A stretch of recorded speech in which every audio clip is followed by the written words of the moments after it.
Yo, yo, yo. Welcome to Starbucks. I'm your host, Anthony DiNardo. With me, we have Jim Rosati. Jim, happy Monday.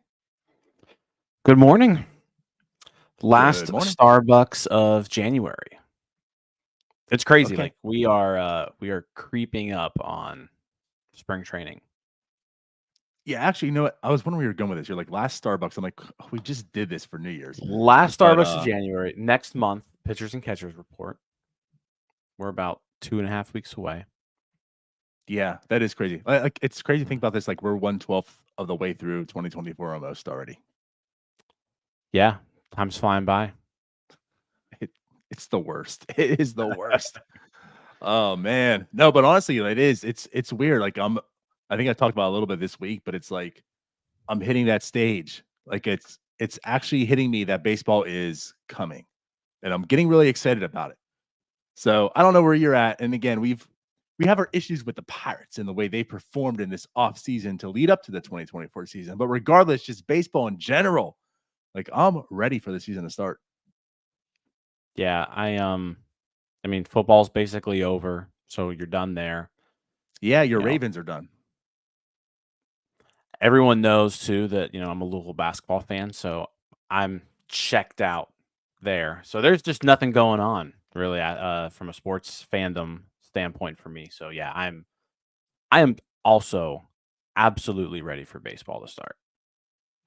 It's exciting stuff. It Yeah. is exciting stuff. If you're weird like us, I guess. It's exciting. Every year's exciting because I mean, you always have a little bit of hope. Everybody starts off 0-0. Anything can happen. We've seen it. Yeah, for sure. Even with all the bad, they're still good. And I'm not saying that for this year. I'm just saying in general. Like even with we've endured some really, really bad, but even with the bad, there was still some good, right? And I think this year for sure, like, oh no, Cruz is coming back. Like that's exciting me so much right now. Yeah, I Just think we get to we've finally talked about hopefully that. see his Yeah, and development. we've talked about that. Like even in a bad season, right? There's 162 opportunities for like cool stuff to happen. Like that's what's fun about baseball is even when you're bad teams are still going to give you a handful of like really cool moments every year. Now, hopefully the Pirates aren't bad this year. Hopefully they're good, and so we've got more than a handful. But yeah, I'm looking forward to this season to start. Well, I think what we're gonna do this show, which is a good opportunity. You know, we've been talking a lot about whatever moves that do happen, right? As they happen and such, what they should do and such. But like there is, like you said, like 2.5 weeks till pitchers and catchers report. I mean, time is ticking now too. I mean, this offseason is about to close. The season's about to begin here soon.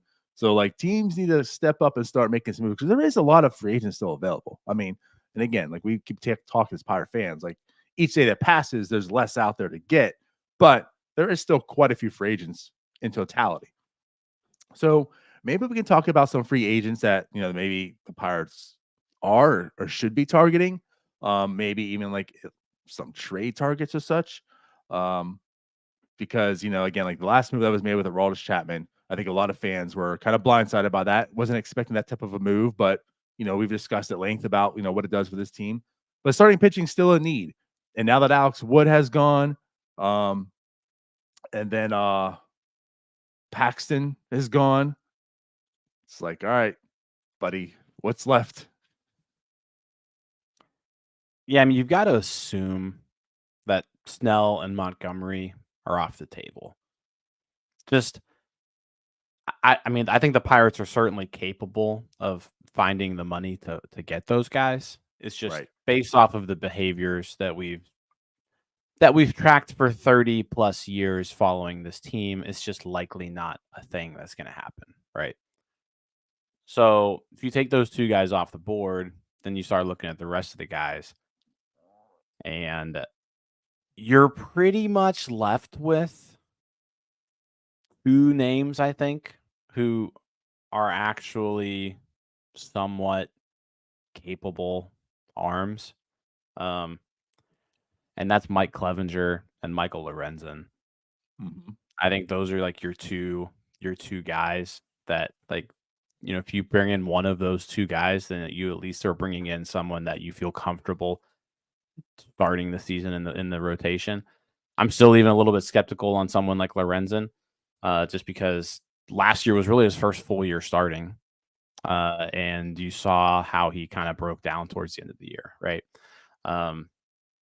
Clevenger comes with his concerns as well, right? From multiple, there's some character issues there with Clevenger too.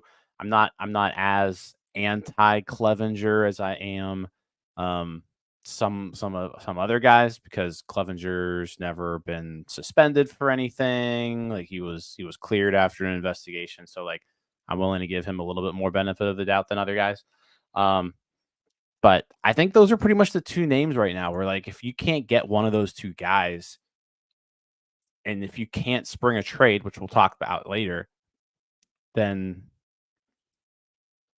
you didn't do a good job this offseason. You're pretty much hoping and praying that the internal options do hit. I'm with you. On the graphic, I have Jordan Montgomery because, well, he could be an option. Like, I certainly think the Pirates could make that move. And what would that move do? Put them at about $100 million payroll. Ooh. Right. Can't do that. But, that's what we're talking about. I mean, you already signed Chapman for $10 million as a reliever. So if you're actually going to sign like a legit starter, a lefty starter at that too, for about $20 million a year, I mean, like, that's the move that makes this rotation feel good. You already have Mitch Keller there, right? And we've talked about the other guys. I mean, like, if you squint hard enough, you can see good stuff out of them. But there's still some risk with, quite a few of them also. But you add someone like Jordan Montgomery in there to stabilize it. Now you're able to play with a little more risk because you're comfortable knowing at least two of the guys, again, probably three health-wise, right, will last the whole entire year. So now it's plug and play for 2 spots instead of 3 spots. And I'm good with that. I'm much better with that. But like you said, chances are, because of the 30-year pass, what we've seen them do, though, again, they did make the Chapman signing. I'm not leaning towards that way. So Michael Lorenzen does make some sense. I know what you're saying, and of course that's his risk, and probably why he's still available in that sense. Someone said here, Ryu. I don't hate that, but again, like, that's just another one of like, this is another edition of what we already have. It's just a lot of risk. Yep. Who is that guy again? It's been back-to-back years where he hasn't even put up over 52 innings, right? In 2021, he had 169, then 27, 52. They weren't all that good or solid. So it's like, what are you really getting? Again, it's just adding to the jumble that's already here. So then, yeah, like you said, you're kind of looking for a trade. But yeah. Someone in the chat here brings up, if they sign Chapman, would they sign Julio Urias? And I think that the big difference here is that Julio Urias is still under, like, there is still an ongoing domestic violence investigation going against him. Right. It was just turned over to the Los Angeles County Police Department. There's not going to be felony charges, but there could certainly be misdemeanor charges.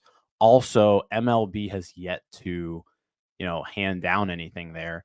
And you've got to assume that, like, if he's slapped with misdemeanor, if he's slapped with any sort of charges, like, Major League Baseball is going to be suspending Julio Urias for a little bit of next season. So I think he is completely off limits for not only a team like the Pirates, but I think for like all of Major League Baseball in general. Like, they're not, I don't think anyone's going to touch him until all that's figured out.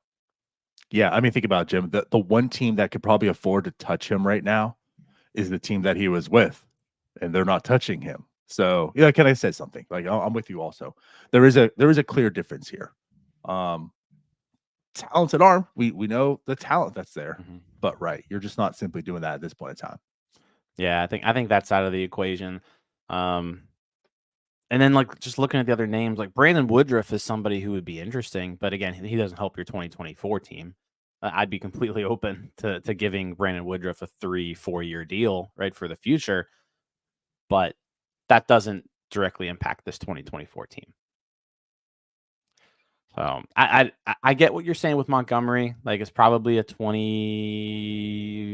probably getting $22 to $24 million a year, which is something the Pirates can afford, but he's also probably getting like 4 or 5 years. So, like, do you see the Pirates handing out $100 million deal to Jordan Montgomery? No. Again, No, I don't. Yeah. we know that's not happening, but it certainly could. Like they've put themselves in that position to do so. And there's not any greater year of that dire need to do it than this year. You know, that's where I'm at.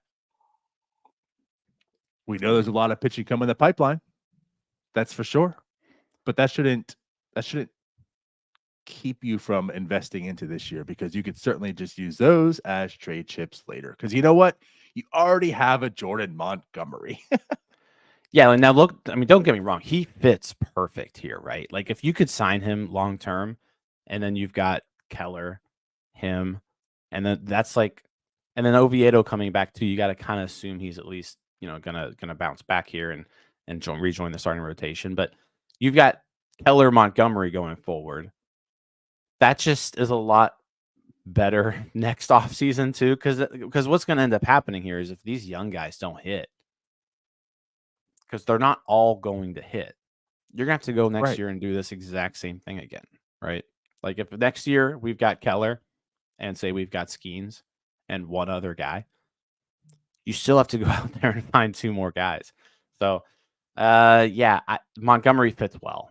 I'm not going to deny that he doesn't fit well. I just I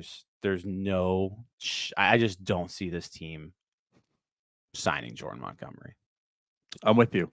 I would be shocked. It would be the most shocking thing they've done, maybe ever, to be honest with you.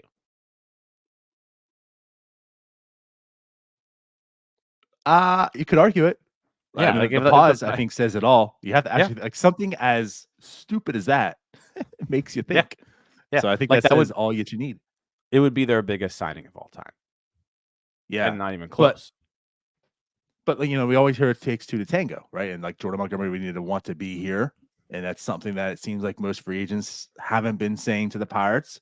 But I think this one's also a little bit different, because it's not as if he's looking at a 1 year, hey, reset my value type of deal, where it's like, the Pirates aren't that, they ain't that team to do that with. Mhm. But it's also a sense like he's not younger, like, coming from like Japan, right? Being younger, that you probably could go ahead and achieve another big contract. Like this is probably his biggest opportunity to strike, right? He probably gets signed. If he gets a 4 or 5 year deal, probably sign again. But those are like your 1 year deals afterwards and such. So like this time, you're probably looking to take the most money, if that makes sense, right? That's the factor in this contract for Jordan Montgomery, much like Blake Snell. Like this is their time that you're cashing in. So the Pirates are able to, is willing to cash in. I think he would probably agree. I'll say this: his chances to agreeing are probably more likely than other guys. So like, I don't think there's like an opportunity where the Pirates could probably give him the most money, and he still says no. So yeah, like it could certainly happen. And like what this also does for you too, and I hate to say this in that sense, but like what it also does is, like I said, it works for this year, but in the future, like you say, but like if Mitch Keller's just not working out for that extension, like you at least have the ability that you already have Montgomery here. You could trade Mitch Keller. You're not any worse than you are today. Like you're getting at is you're not in the same position, but you're also not any worse if you want to trade Mitch Keller because it ain't working. But at least you have something to take from him, or you recoup that value, opposed to trading him and then being left with literally nothing. Yeah, I think the ultimate goal is to extend Keller, but Yeah, like if you have Montgomery, it makes it a little bit easier to swallow, right? Not being able to keep him long term. But no, I mean, Montgomery makes a ton of sense. Yeah, I mean, I'm not going to argue that. I don't see it happening. Just don't see it happening. I would put the Pirates' chances at landing Montgomery at like less than 1%. I'm with you. Again, it's tantalizing though, and it's even more. It helps you this year, but like you're saying, Jim. I mean, think about 2025 when you do have a Mitch Keller, Montgomery, Oviedo's back, Paul Skeens is here potentially, like Bubba and Anthony are on the way up. Jared, I mean, it's just like you said, like the list. Now you're looking like, okay, 2025 could be a real opportunity here. Like we're not playing around. That's what that does. It helps you for this year to at least talk about contending. But like when you look at this team next year, what the potential really is there for it, man. I mean, about Burrows and JT, like they still would be on the team next year too. Yeah, I mean, if you sign Jordan Montgomery, then all of a sudden you're not talking about being a last place team anymore. That's for sure. Like he raises this team's floor significantly. Right. I I'm agree. Yeah. I don't know if he like all of a sudden turns them into a division contender, but like you signed Jordan Montgomery and you are probably at least in the playoff conversation through August at a minimum. Like you're Probably. at least hanging around, I think. It at least gives it, like you said, like I talked about, like squinting, see the picture. Like you can squint at this team and say, I can see a playoff Yeah. contending team. Like some things Yeah. have to go right, obviously, right? But like now you can start to actually see it. But at any rate, it'll probably not be that. Again, Michael Lorenzen, that's kind of where I'm at right now for the most part. So like Lorenzen makes a little bit of sense if you can get him on maybe a 1 year or a 2 year deal, because I think the one thing that the Pirates are hopefully going to have, around this midseason mark is they're going to have some reinforcements with their pitching staff, right? Right. So last year Lorenzen pitched 153 innings. He, like I said, completely fell apart for the last third of that. But maybe the Pirates don't need him to throw 153 innings, right? Like if you can say, hey, you know what, Michael Lorenzen. If you can say, hey, Michael Lorenzen, Jared Lorenzen, whew, you know what? Love it. That's a blast from the past. But Michael Lorenzen, if you can, if you can start for us for 3 months, hold down the fort, and then move him to the bullpen, that's one thing I think with Lorenzen too, is like you can at least count on him to do both, right? If you needed him to. That's fair, yeah. And the money that you're going to give him isn't like so much that like he's going to be like detrimental to your team being in the bullpen. I think that's something you could do. I just think relying on Lorenzen to go out there and give you like 30 starts is probably not a good strategy, because like he just hasn't shown he's been capable of doing that. But if you can go out there and get 18 starts, 19 starts, 20 starts out of Lorenzen, and then say, all right, hey, it's bullpen time, that could work. It's bullpen time. It's bullpen time for you. But Yep. yeah, that's kind of where I'm at with Lorenzen. Clevenger, on the other hand, I think there's just a lot more upside there, and I think they could really use like an upside pitcher, because they've kind of gone this offseason with just guys who they're going to give you innings, but they're likely not going to be that good. Clevenger at least gives you the opportunity to like Clevenger can be good. Oh yeah. Like when Clevenger's on, he's a good pitcher. Now I don't know if we'll ever see like the early days, Mike Clevenger, but like Clevenger is capable of doing things that Lorenzen's not. No, that's absolutely fair. I think the thing about Lorenzen, you hit it on the nail. I mean, he's pitched 97 innings like at most, and that was 2 years ago, right? So like this year, he extended that a good bit. So I guess what you're looking at is hopefully like, so last year helped. He was able to build up a little bit, so maybe he won't break down as quickly this year. Like maybe that's a sense there, because like you said, like when he was good, it was early on and he was good. Like that's a Michael Lorenzen I would love on his team, but he broke down. So it's like maybe he could pitch over 100, 120 innings this year that you're good with. And like you said, and then you can decide later what you want to do with him. But there's certainly some upside there. But yeah, like you said, like Mike Clevenger, that guy was a dude. He was certainly a dude. It hasn't been the same since, but it hasn't like been awful either. It's not like last year was like abysmal. I mean, he still had like a 3.77 ERA. He would have been the Pirates' best pitcher last year. Like there you go. That's a great way of putting it. Yeah, like he's been down, but his down years, like he's still a pretty good pitcher. Right. Yeah. So for him, you're looking innings too. It's like 126. Of course, 2020 happened 41, 114, 131. So you can't like trust him to go out there and be like a dog for you. But again, like you're saying, you don't really need that because reinforcements are coming. So you can kind of like this team should be able to get kind of crafty in the second half of the season. Hopefully not as crafty as they had to last year. But yeah, well, you know what I mean? Like being able to manage guys' innings shouldn't be a problem this year. Yeah, I think they should have enough arms, like I said, because they'll be getting people midway through the year. I mean, you even mentioned like JT Brubaker is going to be back at some point this year. Mike Burrows is going to be back. Those are two names that we really haven't even talked about at all.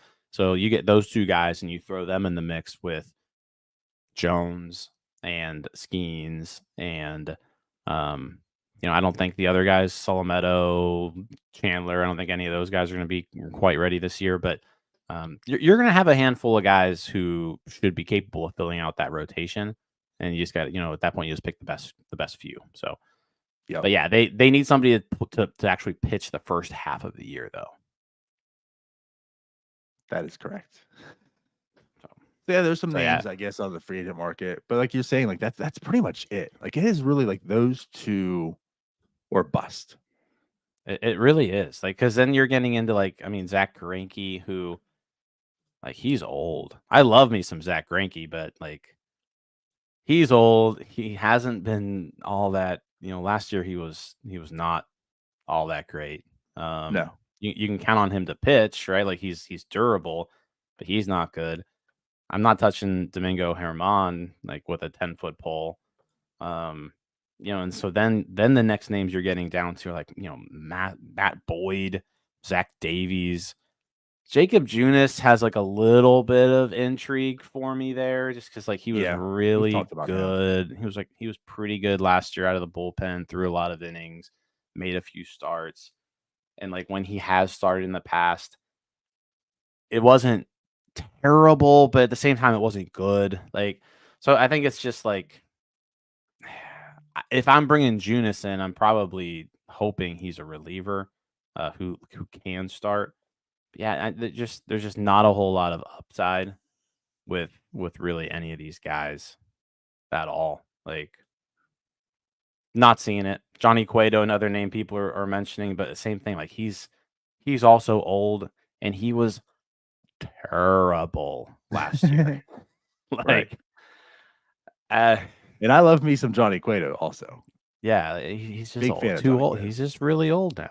There's just Father Time's undefeated against these guys. The issue with those signings, with what's left and such, is in a vacuum, they're not terrible with this team. It's just that this team didn't also get the Perez and get the Gonzalez. You know what I mean? You already have those guys, to a degree. I mean, lesser degree with the ones we're talking about now, but you already have those guys. If you went and got Zach Greinke and then said, hey, we're going to go and get your name, whatever pitcher's already signed, right? Then that makes sense. But you already got Gonzalez, you already got Perez. So added a Greinke, adding a Greinke, adding a Cueto now, those type of names and such. Doesn't make sense because it just keeps adding to the risk that you already have. You need something better. Yeah. Because as of right now, 10 pitchers that probably aren't going to pitch well. And they're running out of time. They've got 2 weeks basically to do this before pitchers and catchers report. Now you can sign guys after that. It's just, they're going to be a little bit behind. So they are running out of time as of right now. If they don't do anything else, you're probably looking at Ortiz, Priester, Falter, Contreras fighting over 2 spots. And it's those 4 guys should be able to give you two spots, but I don't think you can trust any of them at this point. I think Ortiz is probably the guy I trust the most to if I have to choose one of these guys to be in the rotation, it's going to be Luis Ortiz. But I don't trust him all that much. About that. I just think Ortiz's upside just kind of pushes him over the top there because we've seen Ortiz go out there and just shove, Quinn's upside also. But again, here's what we're fighting on. Yeah. Right. This is the true mid-off. Yeah. Oh yeah. But you want those 4 at the end of the day. I'm comfortable taking those 4 guys and saying, okay, the 4 of you battle it out. Best guy gets a rotation spot. I'm completely content with giving that 5th spot to one of those guys. But in order to do that, they still got to go out and get one more guy. Right. And like I said, there's not a whole lot of options remaining on the free agency market. So perhaps a trade is something that they go towards, and we can kind of talk about some potential options there. But those are starting pitching free agents. What are you thinking too? I mean, this team could possibly use some additional position players as well. Yeah. I'm still not entirely sure what they're going to be doing in right field, and I think too, you almost do you have to give yourself some sort of safety net at catcher? I'm still kind of going back to that, where like what happens if Henry Davis can't catch? Like we're not really talking about this because we're just kind of like quietly praying that he can do it. But like what if he can't? If he can't, you can't just roll out Jason DeLay and Ali Sanchez for 160 games. Well, you could. That You is a could. choice. You could. So like do you maybe bring another catcher in to just kind of shore up that position? Hey, if it doesn't happen, at least we've got this guy to fall back on. I don't know who that guy would be. I mean, there's not a whole lot of catching options left out there. But yeah, do you maybe look there? Do we need to bring in that other outfielder? Do we need to bring in another first baseman? Because like I said, there's still a few positions out there that could be improved. I'm with you. This is what makes it very, very interesting. And like this whole entire offseason, very interesting because let's just start with the catcher position. I'm 100% on board with what you're saying. Like, I feel like the model of what we talked about how last year should have been needs to happen, where like you have to have three because Henry Davis can, of course, like DH, right? I don't know how much you're like utilizing him as a right field position, but like Mhm. they did last year. Like the thought was he could move around, you could have others, but like you want that third catcher there just for like that insurance type. And also like think about depth, right? And so like yeah, like this year you're banking on him having to be a guy that can at least do like 82 times a year because what you see in Jason DeLay is he's like a very capable backup, we feel. But like I'm not ready to give Jason DeLay like 100 games of catching. Because even like if Henry Davis is as bad as the potential of him being bad is, you don't want him there 62 times a year. Like if he's that bad, Yeah. you can't have him for 62. So like Jason DeLay is going to be out there for 100 plus. No. So I think you have to. And then again, like just think about that. Like, so if it is Jason DeLay and Ali Sanchez, well, then who's like, where's the depth? Who else do you have there? Like Ali Sanchez, I feel like it is best suited to be the depth. He is the depth. So if Henry Mhm. Davis doesn't work out, you're still comfortable, you're still good. Ali Sanchez is there in the wing. So if someone gets injured or whatnot, like you're not just totally screwed. But I think the problem here, though, Jim, is doing a strategy like that is you have about 8 players that play right field first and DH. So like you're already carrying a roster like they just this crunch that is here, like someone has to get traded. I feel there has to be. I guess doesn't have to be, but like it just makes sense. Like if you go that route, which makes sense, like does Connor Joe get traded? What I mean? Like does a trade happen? This is also again just why like the Rowdy Tellez signing just doesn't make a whole lot of sense.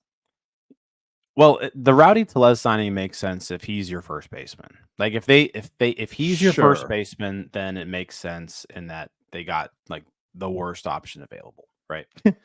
um, but if they're gonna go out there and get another first baseman, like there's we've been hearing the chatter around Santana that there's interest with Santana. Like if you're gonna go out there and get Carlos Santana, then why did you get Rowdy Tellez? Like Yeah. I don't understand that because like you mentioned, there's already a plethora of guys who can't do anything else other than play one of those positions. So yeah, it's I didn't like it at the time. I don't really like it now because now it's like if you signing Santana makes sense because he helps the team and he's a better option than what they have. But then it's like, what do you even do with this roster? Then you've got You've got Tellez, Santana, McCutchen, possibly Davis, Connor Joe, Edward Olivares, who really can only do like one thing. And how are you going to find room for all these guys on the team? So, right? yeah, I don't know. And Palacios. Palacios too. With you, and that's again, like that's the thing. Like, so if Henry Davis, you find out that he can't catch, he's added to that mix of how where do you even get his bat into the lineup? Mm-hmm. It just can't be done because you have all these guys here. So that's the why, like you're saying, like you're really kind of just banking that Henry Davis has to catch this year. He just has to, because if he doesn't, I don't know what's happening with this team. Yeah, so I guess if we're gonna talk about the catcher position and you're gonna get one more option, the names out there. There's Gary Sanchez is out there. He's probably the best offensive option. He's not that great of a catcher anymore. Manny Pena is intriguing just because like he's older, but he's put together a pretty solid major league career as a backup catcher. Like he's never really been terrible. He's been pretty okay his whole career, but he's 37 years old. Yasmani Grandal also out there, but he is coming off some pretty rough times. Yeah. But again, a guy who can play defense, and like I'm cool with Grandal being a catcher for like 80 times. If you have to throw him out there, he's at least shown that he's capable of doing the job, right? So just there's not a whole lot of names there. Zunino, Kurt Casale. Kurt Casale is also probably a pretty capable backup He's catcher. one that kind of if you need him intrigues me the to. most is that fit. Again, yeah, like someone who's never been awful. Like he's always been a perfectly capable backup catcher for his entire career.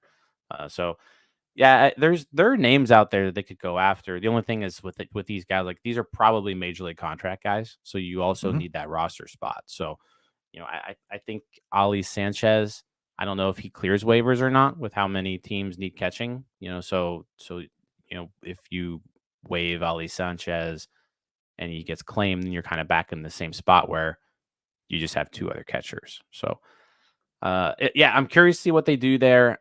I have a feeling they're just going to gamble and with what they got. I don't think they're going to address any other needs there at that position. What I'd really like to see them do, though, is go out there and find another outfielder.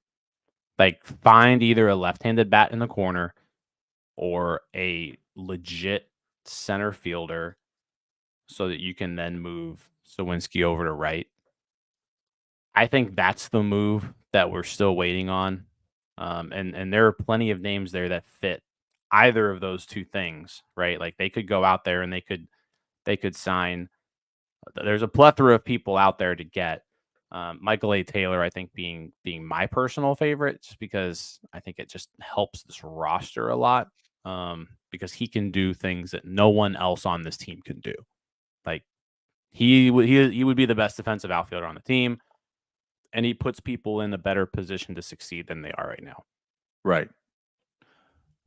I have no argument with that.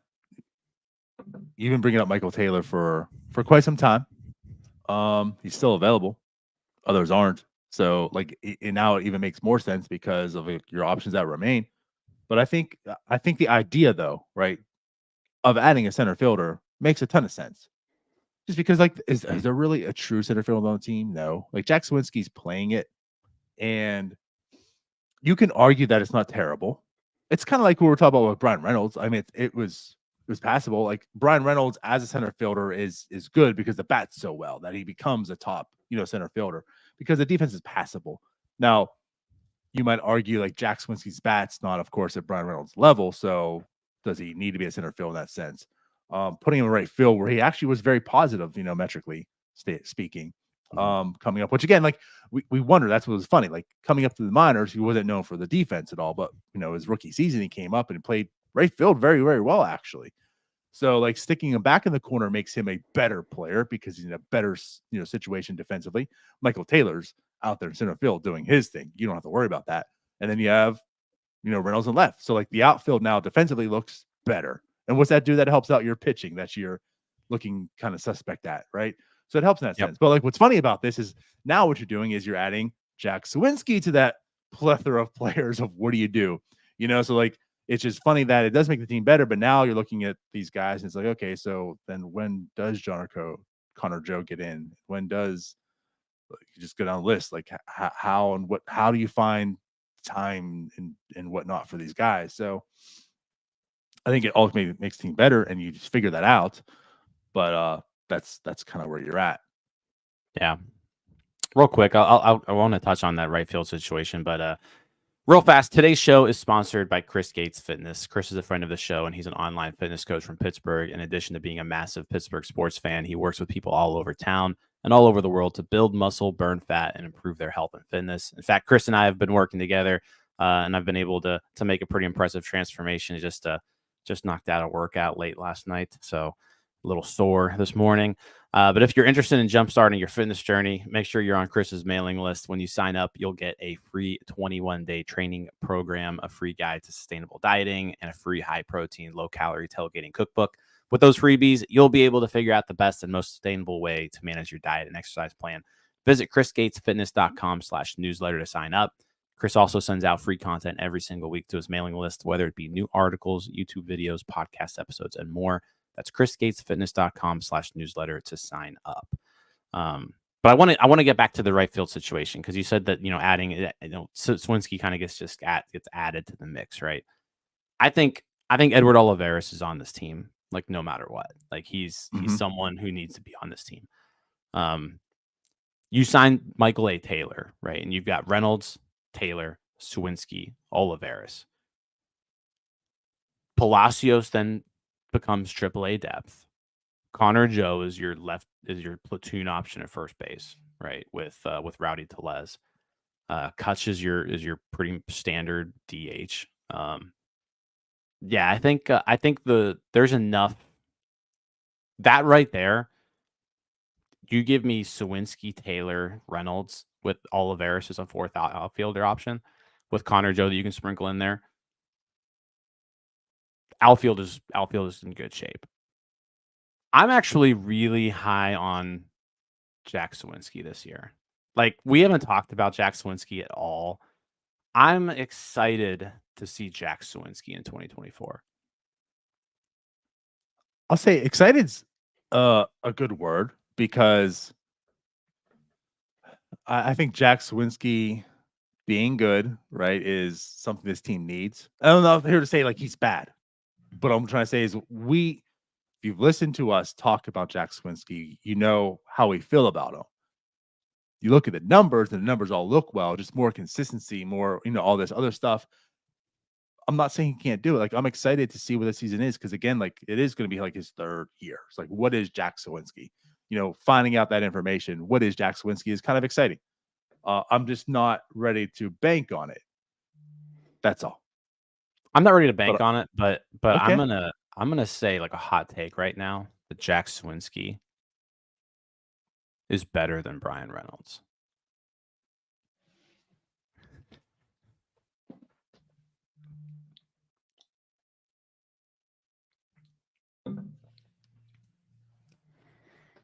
We're going to be talking about a Jack Suwinski. Like we're going to be like this next offseason, we've got to lock up Jack Suwinski. That's how far I'm willing to go here. 2.8 WAR last year. Reynolds 2.3 WAR last year. So like Suwinski had better actual numbers last year than Brian Reynolds. And I think this year Jack Suwinski hits 30 home runs. And he hits he's an over 3 WAR player. I'm not ready to come back on this mic yet. You just need to carry the show because what I just heard is so egregious. So yeah, no, we're gonna be talking about, hey, we need to lock up Suwinski long term. This isn't Jim. There's another name I want to throw around here, but this ain't Jim. Really? I mean, really? Yeah, I'm saying really, Jim. Yeah, Jack Suwinski. He's gonna be the best. He's gonna be the best offensive player on this team, not named Daniel Cruz. I mean, I look at this and I'm just like, how bad is Brian Reynolds going to be? Like, what curse are you putting on this? Like, is Brian Reynolds going to be a terrible player this year that Jack Swinsky ends up being better than him? Is that what's going to happen here? No, this I'm is the not ready to year. do that, Jim. This I is am the not year. ready here to stamp that. This is the year Suwinski hits Jack Swinsky's better than Brian 250. Reynolds. Suwinski hits 250, OBP over 350, slugging almost 500. We're talking about You really are trying to get this Juan Soto thing to hit, aren't you? Yeah, prime Juan Soto, Jack Suwinski coming to PNC Park. Oh my God. All right. Well, now that hot take's done, can we get back to talking, normal? Yeah. I'm excited to see Jack Suwinski this year. I'm excited for Jack Suwinski. Yeah, you know what? I'm super excited for him. Clearly. No, I'm excited. Again, I really want to find out more like what Jack Swinsky is. And just for the shits and giggles, I'm excited what this year's weirdness is going to be from him also, so we can talk about that all year long. But yeah, the weird thing about Suwinski is he's going to be an MVP candidate. That's the weird thing. I love it. Every day but Saturdays. Saturdays are god awful. Every other day he is prime Juan Soto. Yeah, and you bring in 6 out of 7 days. That's what you bring in Olivares for, right? He's the Saturday player. Yeah, he's our Saturday specialist. Love it. But no, I was going to say, back to your point. Yes, like that outfield is something that you can look at and say, okay, I mean, because like Olivares just can't play defense. So you put him as a fourth outfielder. Of course, the bat should play. That's what you're kind of banking on with him being here for. So yeah, I mean, that's a good outfield. That's a good outfield. So Michael A. Taylor makes a ton of sense. I certainly would like that signing for the Pirates.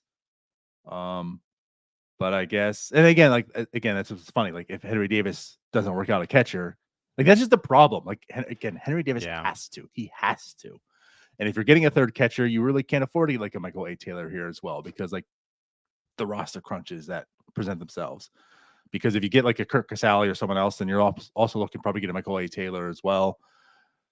Gonna move some guys, because if Henry Davis doesn't work out, like there's just nowhere for him to play, because you're not moving Kutch off DH. I mean, if Henry Davis is hitting, you've got to find somewhere for him. Sure, like, but at the end, like if the bat has to be in the lineup, then you've got to put him in the lineup. It's just a matter of where it's going to be. Yeah, so someone has to get traded then. Yeah, probably. Connor Joe's gone. So, like when we're talking about trades, I think Connor Joe really hopes Henry Davis can catch.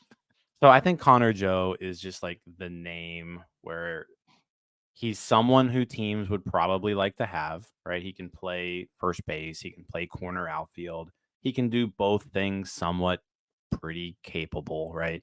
He can hit. He can get on base. He's not great by any means, but like Connor Joe is a pretty good fourth outfielder. Mm-hmm. Like a lot of teams would like to have Connor Joe. So you got to think, all right, this is a piece that teams would like to have. So then you start thinking, okay, what teams could use Connor Joe? What teams have starting pitching, excess starting pitching that they could move around?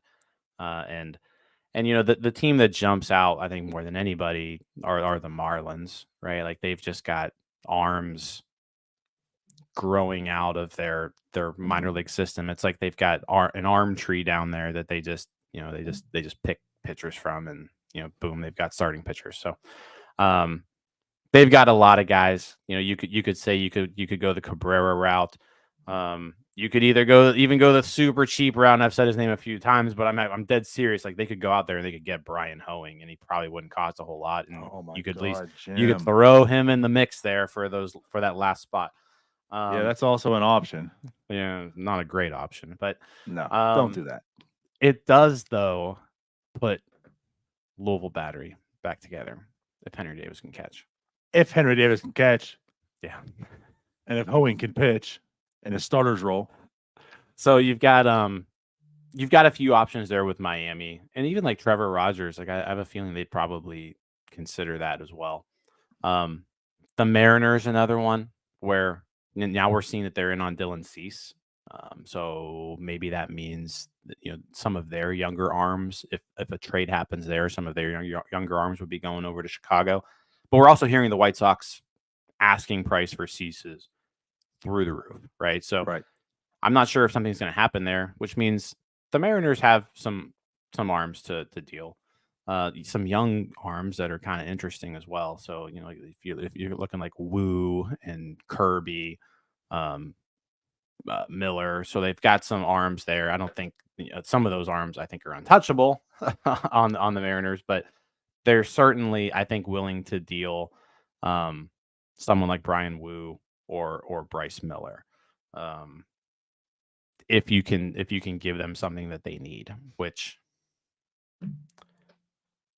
they need a corner infielder, they need a second baseman, they could probably use an additional fourth outfielder as well. So like you've got maybe some things that they want. Mm-hmm. I just don't know how much value someone like Triolo would have, right? I don't know. I think Connor Joe has value. Like could you potentially get Brian Woo from the Mariners? Like that would be something I would be on board for. I think you'd have to give up something somewhat significant to get him. Like I don't think you're just getting Brian Woo in a trade. But I think out of all the arms that they have, he's probably the one they're most likely to deal. So I think that's probably who I would target if I'm looking at the Mariners. That makes a lot of sense.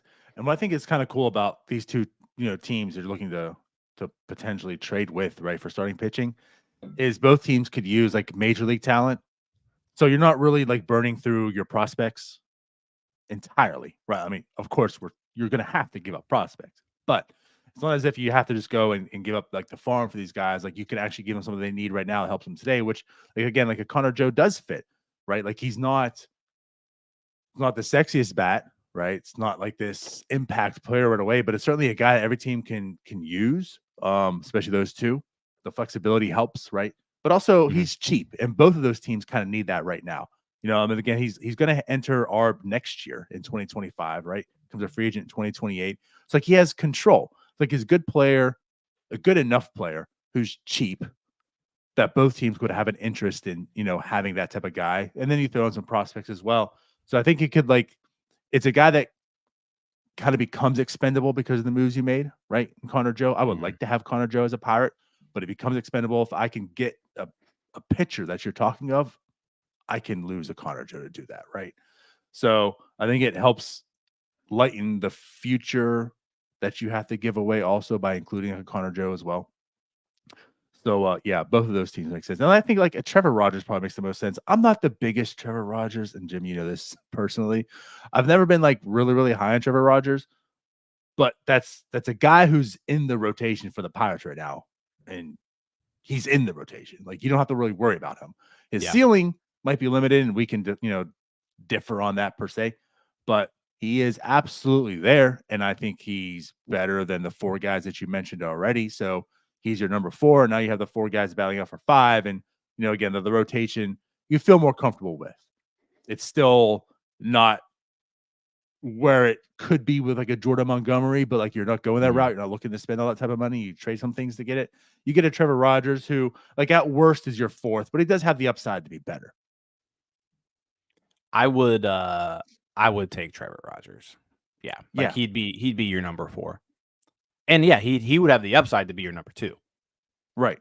Like you saw what he did in 2021.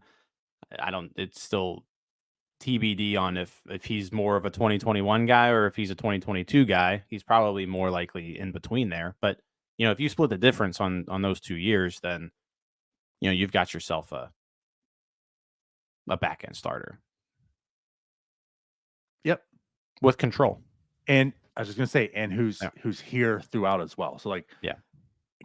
it's not Jordan Montgomery, but like the same things arrive. Like he is part of this future also. So it helps you out this year, which you Mhm. need it. But then like now next year you have all these arms, and it gives you a lot of options. And again, like we know injuries happen, so you're putting yourself in a much more safer position going forward. Also, Yeah. Now the Marlins have said they want bats. So you know, like I said, Connor Joe would definitely be involved, I'm sure. But you probably got to give him something else too. And you know, we did just make this bullpen a strength. So maybe you pluck someone from that bullpen. So you got to think like the, you would think like the ideal trade that you could put together for someone capable is like a Connor Joe, Colin Holderman deal. Like there's value in both of those two players. Like those are two Mhm. players that teams want. So are you able to package Connor Joe and Colin Holderman together? And what can that bring you back? Because I think that's like your most likely way of getting someone capable in this rotation. Connor Joe, Colin Holderman for somebody. Maybe you throw in like a flyer prospect in there too, just to kind of sweeten the deal. But I think those are your two names that you're shopping around and seeing what you can get for them. I know you Maybe. don't want to take that Holderman out of the bullpen, but by signing Chapman, like you did get a nice arm there, so you could deal from there if you needed to. And Connor Joe just makes sense because we talked about the just kind of everybody in the same position. Like he's your most expendable guy there. Yeah, I know. It's just one of those things where, like, if that were to happen, I'm not gonna come on here and complain, right? I'm not. I just don't like it. Like, the reason I like the Chapman signing, it makes sense because you made something a real strength. So now to take away from that to make it good enough to try to get another thing to be hopefully good enough, it's just like, Yeah, it's like would you rather have a like, strength and a weakness yeah. or two things that are Well, I get decent, that, but I guess you where I'm know? at is just like, just pony up the damn money and go get Jordan Montgomery, and then they call it a day. You know, like that's what you could have Yeah. just done. Oh, absolutely. But like you're trading away things that just, like, you know what I mean? Like That's the thing. again, If it's you're not gonna trade, terrible. yeah. It's not terrible. It's just like you had a real strength, and you could have also not given up on the rotation to get it. You know, like you Hmm. could have two things. You could have an adequate rotation and the strength of a bullpen. So again, like I don't hate what you're saying, and what it does as well is that keeps your prospects here. You know, so you're not mortgaging the future because you make a really good point. You made that point last week or the week before that, even I forget when. But it's like, because of the situation the Pirates have put themselves into, do you really want to give up your future for this year? Like I think the way you put it was, do you want to really give up prospects, right? Your future to make yourself a 76 team to a 79 win team. Like, is that Hmm. really worth it? It's really not. So, like, I get like what this does is like you're giving up a Connor Joe, you're giving a Holderman, and it's not really like taking away so much from like for your future. Like that's still kind of protected. And then you're still getting guys today, and again, still become part of your future. Um, but I just like I would just much rather have like Michael Lorenzen. That's I mean that and that's your argument. That's basically like what do you do here, right? Like do you sign a Yeah. Michael Lorenzen who can probably give you some starts. You don't lose anything other than $10 million, right? Or do you get somebody with more upside than Michael Lorenzen, but you're taking away from other parts of your team? So I mean, you got to kind Right. of balance that out. And again, I think the Pirates have just kind of put themselves in this situation where they're at right now that they got to choose one or the other. You got to hope that they've got the money to pony up and that there's a free agent that wants to come here. Yeah, signing Montgomery is the ideal situation.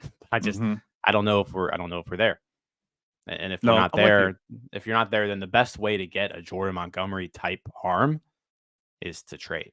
And you're gonna have to trade from you're gonna have to when you get a Jordan Montgomery type arm, you gotta give up something that's valuable. And the one spot that they have valuable players in that they probably could afford to give up is in that bullpen. You're just lucky I didn't say the guy who I think they're gonna trade.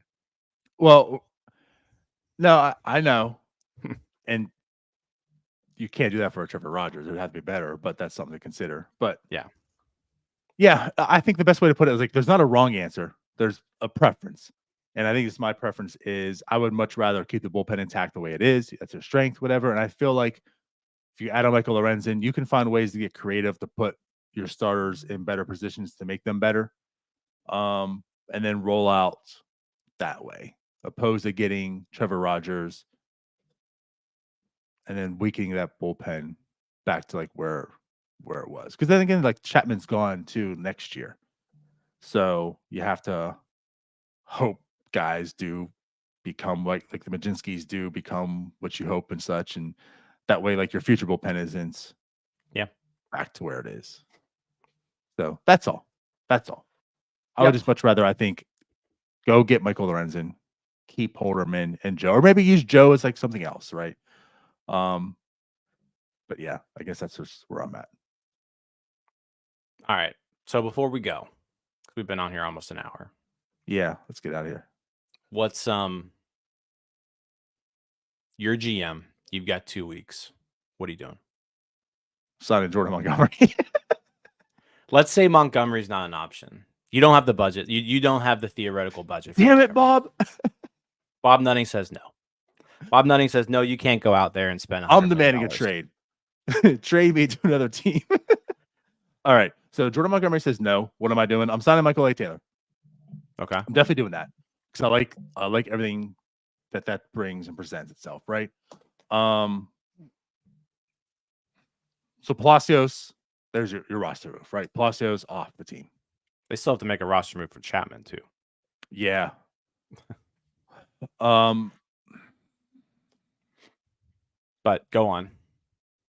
Damn. This is tough. Like, because I just said I'd much rather have, like Lorenzen opposed to, or Clevenger, my bad. Like one of the two, I guess. I keep saying Lorenzen because he's been on my mind.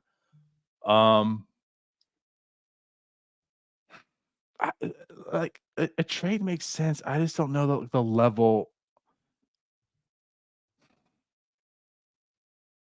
I don't know, man. Michael A. Taylor is, I think, number one on my on that because I think there's so many other ways to work. Taylor just makes the perfect sense. That's happening. I would probably explore the options of, like I said, like Clevenger or Lorenzen, get them on here. So that way I can maybe try to find out a trade and see what level to keep adding to the starting pitching. I guess the answer, I'm signing Michael A. Taylor and then one of Clevenger or Lorenzen. And then I'm going to fill out trade scenarios just to see what's out there. How can I recruit? Maybe even sound weird, but flood the farm some more. Like we've traded Connor Joe for some prospects, something, I don't know. So that way at the deadline you have more capital to trade for what you might need or something. That's all. I think if I'm in this current position and I can't sign Bellinger or Montgomery, I'm signing Michael A. Taylor. I'm with you. And then I'm signing Carlos Santana. And then I'm trading Connor Joe and Colin Holderman for the best starting pitcher I can find. Like, that's fair. That's how I'm completing the offseason. I'm going Connor Joe and Colin Holderman for the best pitcher I can get. And maybe that's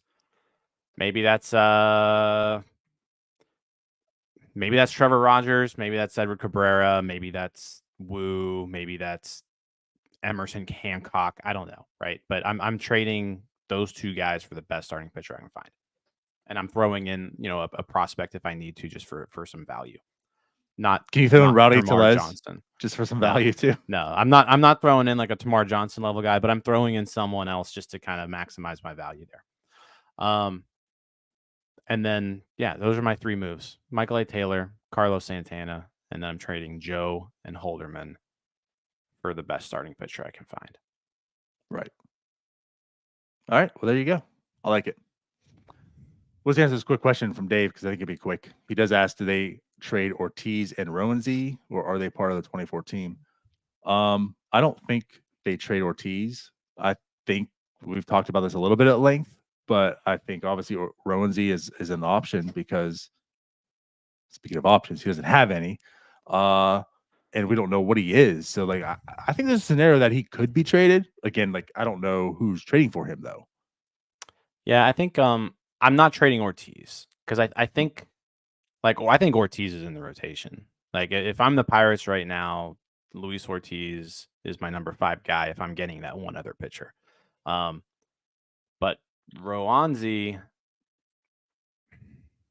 yeah, the no options kind of scares you because if you don't think he can be a reliever, then you're just cutting bait there, right?